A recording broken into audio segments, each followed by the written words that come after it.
ফিলিস্তিন জুড়ে চলছে ইসরায়েলি বর্বরতা। ইতিহাসের নিকৃষ্টতম হত্যাযজ্ঞে এরই মধ্যে প্রাণ হারিয়েছেন গাজার 50,000-এর বেশি মানুষ। ঘরবাড়ি হারিয়েছেন 4 লাখেরও বেশি ফিলিস্তিনি। ইসরায়েলের এমন বর্বরতম গণহত্যার বিরুদ্ধে বিশ্বজুড়ে চলছে প্রতিবাদ। তারই অংশ হিসেবে গত 7 এপ্রিল বাংলাদেশ সহ সারা বিশ্বে পালিত হয়েছে নো ওয়ার্ক নো স্কুল কর্মসূচি। এবার 12 এপ্রিল মার্চ ফর গাজা নামে কর্মসূচির ডাক দিয়েছে ছাত্র জনতা, যেটি শাহবাগ থেকে শুরু হয়ে যাবে মানিক মিয়া এভিনিউ পর্যন্ত।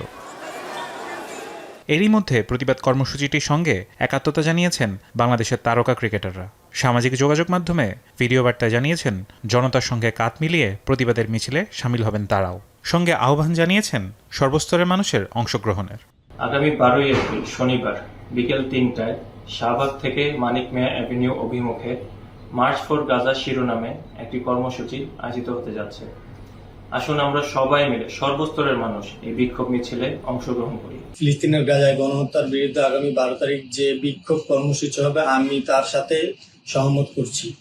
আমি এই বিক্ষোভের সাথে অংশগ্রহণ করার আহ্বান জানাই। মার্চ ফর গাজা শিরোনাম কর্মসূচি অনুষ্ঠিত হতে যাচ্ছে। আসুন আমরা সকলে এই কর্মসূচিতে আমন্ত্রিত হই এবং গাজাবাসীকে সমর্থন জানাই। এর আগে সামাজিক যোগাযোগ মাধ্যমে ফিলিস্তিনের অসহায় মানুষদের প্রতি এই অবিচার ও জুলুমের বিরুদ্ধে প্রতিবাদ জানান তারকা ক্রিকেটার মুশফিকুর রহিম, তানজিম সাকিব, মৃত্যুঞ্জয় চৌধুরী, তানজিদ তামিম সহ অনেকেই। একই সুরে সুর মেলান তারকা ফুটবলার জামাল ভুঁইয়া, ঋতুপর্ণা চাকমারাও।